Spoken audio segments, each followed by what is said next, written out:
Friends, మన Indian power sector గురించి మనం మాట్లాడుకుంటే మనకి solar plants, power companies, transformers, cables ఇవన్నీ గుర్తొస్తాయి కదండి. కానీ ప్రతి ట్రాన్స్ఫార్మర్ లోపల సైలెంట్ గా పనిచేసే ఒక క్రిటికల్ ప్రొడక్ట్ ఉంది. అదే ట్రాన్స్ఫార్మర్ ఆయిల్. ఈ ట్రాన్స్ఫార్మర్ అనేది ఎంత పవర్ఫుల్ గా ఉన్నప్పటికీ సరైన cooling, insulation, over heating, electrical discharge, equipment failure వచ్చే అవకాశం ఉంటుందండి. అందుకే ఇండియా ఇప్పుడు ప్లాన్ చేస్తున్న 9.15 lakh crore ట్రాన్స్మిషన్ ఎక్స్పాన్షన్స్ లో ట్రాన్స్ఫార్మర్స్ తో పాటు ట్రాన్స్ఫార్మర్ ఆయిల్ డిమాండ్ కూడా క్వైట్లీ గ్రో అవుతుంది. ఈ hidden power supply chain opportunities లో కనిపిస్తున్న రెండు కంపెనీలు Savita oil technologies and Apar industry. Friends, general గా మాట్లాడుకుందాం, మన పోర్ట్ఫోలియోలో ఏ సెక్టార్స్ కి ఎంత వెయిటేజ్ ఇచ్చారో కామెంట్ లో చెప్పండి. అండ్ మీ పోర్ట్ఫోలియోలో బాగా ప్రాఫిట్ ఉన్న స్టాక్ ఏది అండ్ బాగా లాస్ ఉన్న స్టాక్ ఏది కామెంట్ లో చెప్పండి. డిస్కషన్ లో ఈ కామెంట్ లో మనం డీటెయిల్ గా డిస్కస్ చేసుకుందాం. Friends, good evening, welcome to our channel GK. అందరికీ నమస్కారం అండి. ఫ్రెండ్స్, ఈ ట్రాన్స్ఫార్మర్స్ విషయానికి వస్తే మన ఇండియన్ ట్రాన్స్మిషన్ నెట్వర్క్ ను 2032 నాటికి 6.48 lakh సర్క్యూట్ కిలోమీటర్స్ వరకు ఎక్స్పాండ్ చేయాలని ప్లాన్ చేసింది. ట్రాన్స్ఫార్మేషన్ కెపాసిటీ కూడా 2300 GVA కి పైకి తీసుకెళ్లాలని లక్ష్యంగా పెట్టుకుంది.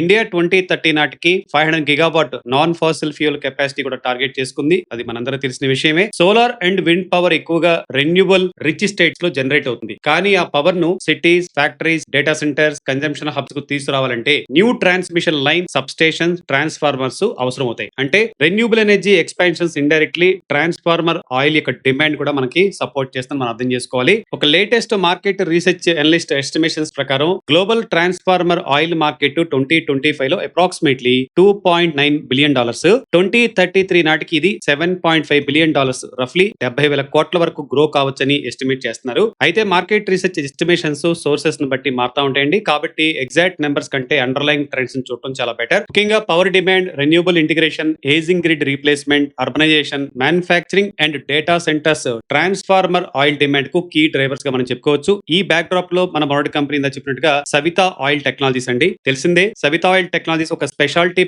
Petroleum product manufacturer. కంపెనీ పోర్ట్ఫోలియోలో transformer oil, white and mineral oil, automotive lubricant, speciality fluids, waxes and industrial applications ఉన్నాయండి. పెట్రోలియం స్పెషాలిటీ ఆయిల్ కంపెనీలో రెవెన్యూలో మేజర్ షేర్ కంట్రిబ్యూట్ చేస్తున్నాయి. కంపెనీ ప్రొడక్ట్స్ 75 కంట్రీస్ లో అవైలబిలిటీ ఉన్నాయి. డొమెస్టిక్ మార్కెట్ తో పాటు ఎక్స్పోర్ట్స్ లో కూడా ప్రెజెన్స్ ఉంది. ట్రాన్స్ఫార్మర్ ఆయిల్ సెగ్మెంట్ లో ప్రధాన బ్రాండ్స్ అయిన ట్రాన్సోల్, ట్రాన్సోల్ సింత్. ఈ సవితా పోర్ట్ఫోలియోలో mineral based, natural ester and synthetic ester transformer fluids ఉన్నాయండి. ఇవి power transformers, distribution transformers, instrument transformers లో కూలింగ్ అండ్ ఇన్సులేషన్ కోసం ఉపయోగిస్తారు. ఇక నెంబర్స్ చూసుకుంటే Q1 FY27 consolidated total income 1,512.7 crore, EBITDA 396.7 crore, EBITDA margin 26.2%, profit after tax 288.1 crore గా ఉంది. Total income approximately 49% year పెరిగింది. EBITDA దాదాపు 371% పెరిగింది. ప్రాఫిట్ ఆఫ్టర్ ట్యాక్స్ 56 crores నుండి 288 crore కు వచ్చింది. అంటే 5 times పైగా గ్రోత్ అన్నమాట. నెంబర్ చూడంగానే మనకి పర్మనెంట్ ఎర్నింగ్స్ ట్రాన్స్ఫర్మేషన్ లో అనిపించొచ్చండి. కానీ ఇక్కడే కాషన్ అవసరం. సవితా ఆయిల్ రా materials, crude oil and refined petroleum products prices తో లింక్డ్ గా ఉంటాయి. Q1 లో ఎనర్జీ ప్రైసెస్ షార్ప్ గా పెరగడంతో కంపెనీ సెల్లింగ్ ప్రైసెస్ కూడా ఇంక్రీజ్ చేసింది. అదే సమయంలో కంపెనీ దగ్గర లోయర్ హిస్టారికల్ కాస్ట్ తో పర్చేడ్ ఇన్వెంటరీ ఉంది. ఓల్డ్ కాస్ట్ ఇన్వెంటరీస్ ను హయ్యర్ మార్కెట్ ప్రైసెస్ దగ్గర సెల్ చేయడంతో లార్జ్ ఇన్వెంటరీ గెయిన్స్ వచ్చాయి. ఇది గుర్తుపెట్టుకోవాలి. దీంతో ఎబిటా మార్జిన్స్ నార్మల్ లెవెల్స్ నుండి ఒక్కసారిగా 26.2% పెరిగింది. ఈ బెనిఫిట్ ప్రతి క్వార్టర్ లో రిపీట్ అవుతుందని మనం ఎజ్యూమ్ చేయకూడదు. కమోడిటీ ప్రైసెస్ రివర్స్ అయితే ఇన్వెంటరీ గెయిన్స్ డిసపియర్ కావచ్చు. కొన్ని సిచ్యువేషన్స్ లో ఇన్వెంటరీ లాస్ కూడా రావచ్చు. ఇది గుర్తుపెట్టుకోవాలి. అయితే క్వార్టర్ మొత్తం వన్ ఆఫ్ స్టోరీ మాత్రమే కాదు కదా. Lubricating oil and export divisions లో డబుల్ డిజిట్ వాల్యూమ్ గ్రోత్ వచ్చింది. సవితాలో మనం మాట్లాడుకోవాల్సిన మెయిన్ పాయింట్ అండి, ఈ సవితా ఆయిల్ ఇప్పుడు ట్రెడిషనల్ ట్రాన్స్ఫార్మర్స్ ఆయిల్స్ తో మాత్రమే ఆగటం లేదు. కంపెనీ ఇప్పుడు స్పెషాలిటీ కూలింగ్ ఫ్లూయిడ్స్ కూడా డెవలప్ చేస్తుంది. Data centre cooling, battery energy storage systems, electrical vehicles, e mobility applications, higher performance computing and AI data centres లో హీట్ మేనేజ్మెంట్ ఒక మేజర్ ఛాలెంజ్. అది మనందరూ తెలిసిందే. ఈ అప్లికేషన్స్ కమర్షియల్ స్కేల్స్ చేరితే సవితాకి ట్రాన్స్ఫార్మర్ ఆయిల్ కు అవుట్ సైడ్ గా న్యూ గ్రోత్ ఆపర్చునిటీ కూడా రావచ్చు. కానీ ఇవి ప్రస్తుతం ఎమర్జింగ్ సెగ్మెంట్స్ కదా. రెవెన్యూ కాంట్రిబ్యూషన్ మీనింగ్ఫుల్ గా మారుతుందా లేదా అనేది ఫ్యూచర్ ఎగ్జిక్యూషన్ పై ఆధారపడి ఉంటుంది. ఇక కరెంట్ మార్కెట్ లో స్టాక్ ఇప్పుడు 680 అరౌండ్ ట్రేడ్ అవుతుంది. 52 వీక్స్ అండి స్టాక్ 16.5% కరెక్షన్ లో మనకి స్క్రీన్ మీద కనబడుతుంది. నెక్స్ట్ ఈ బాస్కెట్ లో మన బిగ్ స్టాక్ అండి అపార్ ఇండస్ట్రీస్. మనం చాలా దీన్ని రేర్ గా చూస్తూ ఉంటాం. ఈ Apar industries transformer oil company మాత్రమే కాదండి, ఇది ఒక diversified power infrastructure manufacturer company.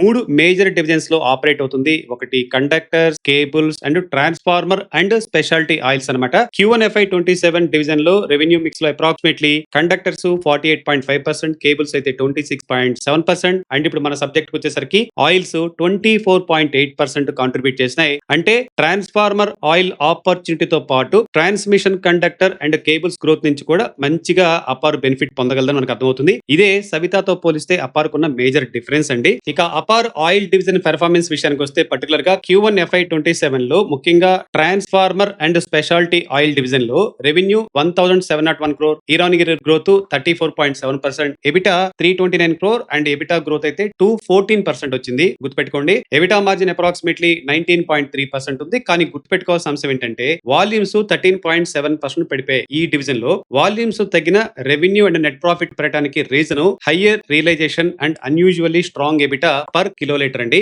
EBITDA per కిలోలీటర్ 7,004 rupees నుండి 25,482 కు పెరిగింది. అపార్ ఆయిల్ పర్చేజెస్ లో approximately 65% long term contract, 35% smart market. అంటే ఎనర్జీ ప్రైసెస్ పెరుగుతున్నప్పుడు contract purchase pricing spot prices కంటే లోయర్ గా ఉండొచ్చు. అలాంటి సమయంలో కంపెనీ లోయర్ కాస్ట్ కాంట్రాక్టెడ్ ఇన్వెంటరీని హయ్యర్ మార్కెట్ రియలైజేషన్ దగ్గర సెల్ చేయడంతో మార్జిన్స్ బెనిఫిట్ అవుతున్నాయి. అదే రివర్స్ సిచ్యువేషన్ లో కూడా రిస్క్ ఉంటుంది. మార్కెట్ ప్రైసెస్ పడిపోయి కంపెనీ దగ్గర హయ్యర్ కాస్ట్ ఇన్వెంటరీ కనుక ఉంటే మళ్ళీ మార్జిన్స్ ప్రెజర్ గురవుతాయి. ఇది గుర్తుపెట్టుకోవాల్సిన అంశం. ఇక ముఖ్యంగా మాట్లాడుకోవాల్సింది ఒక 94 crore ప్రొవిజన్ ఎందుకు చేసింది అనేది మాట్లాడుకోవాలి. దీనిలో క్వార్టర్ ఎండింగ్ దగ్గర కమోడిటీ ప్రైసెస్ పీక్ నుంచి కరెక్ట్ అయ్యాయి. అకౌంటింగ్ స్టాండర్డ్స్ ప్రకారం అపార్ ఆయిల్ డివిజన్ లో అప్రాక్సిమేట్లీ 94 కోట్లు ప్రొవిజన్ చేసిందండి. ఈ ప్రొవిజన్ ను అబ్జార్బ్ చేసిన తర్వాత oil division strong earnings report చేసింది. ఫ్యూచర్ డౌన్ సైడ్ రిస్క్ తగ్గించడానికి management speciality oil inventory reduce చేస్తుంది, వర్కింగ్ క్యాపిటల్ ని ఆప్టిమైజ్ చేస్తుంది, just in time supply model వైపు మూవ్ అవుతుంది. ఇది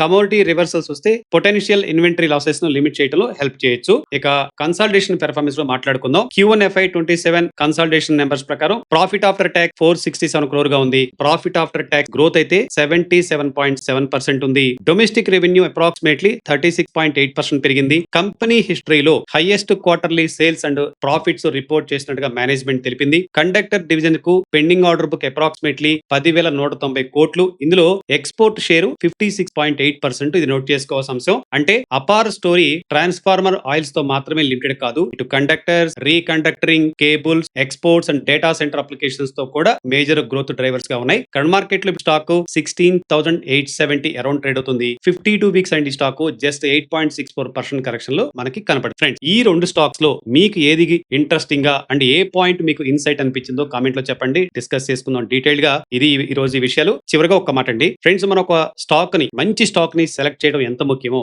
అందులో క్రమశిక్షణతో డిసిప్లైన్ గా లాంగ్ టర్మ్ ఇన్వెస్ట్మెంట్ చేయడం కూడా అంతే ముఖ్యం. అందుకే జీకే టీమ్ మీకు అందిస్తుంది ఎక్స్క్లూజివ్ స్టాక్ ఎస్ఐపి ప్రోగ్రామ్, ముఖ్యంగా లాంగ్ టర్మ్ ఇన్వెస్టర్స్ కోసం అండి. బెస్ట్ క్వాలిటీ స్టాక్స్ ని గుర్తిస్తాం. రైజ్ యాప్ ద్వారా రెగ్యులర్ అండ్ ఎస్ఐపి పద్ధతిలో కంప్లీట్ అసిస్టెన్స్ ఇస్తాం. మీ డౌట్స్ క్లియర్ చేయడానికి అండ్ గైడెన్స్ ఇవ్వడానికి టీఎస్టీ డెడికేటెడ్ సపోర్ట్ టీమ్ కూడా ఎప్పుడు అందుబాటులో ఉంటుంది. మనం కూడా చిన్న అమౌంట్ తో పర్టికులర్ గా డైలీ, వీక్లీ, మంత్లీ మీ స్టాక్ ఎస్ఐపి జర్నీ ఇప్పుడే స్టార్ట్ చేయండి. ఒక 5 to 7 years పాటు మంచి ఫేవరెట్ స్టాక్స్ ని కలెక్షన్ మోడ్ లో ఈ 5 to 7 years కలెక్ట్ చేసుకోండి. మంచి ప్రాఫిట్స్ రాగానే ఒక్కసారి మ్యాసివ్ గా వెల్త్ క్రియేట్ చేసుకోండి. ఫ్రెండ్స్, ఈ స్క్రీన్ మీద కనపడుతున్న నెంబర్ కి కాల్ చేయండి, విషయాలు తెలుసుకోండి. స్టాక్ ఎస్ఐపి జర్నీని మనతో మొదలెట్టేసేయండి. Think big, start small, stay consistent, think long term, enrich your money with GK. Friends, ఇలాంటి powerful stock analysis and market updates కోసం జీకే ఛానల్ వెంటనే సబ్స్క్రైబ్ చేసుకోండి. మరో useful financial capital market content తో మళ్ళీ కలుద్దాం. Remember, no hype, no blind take, only clear fact. Your GK.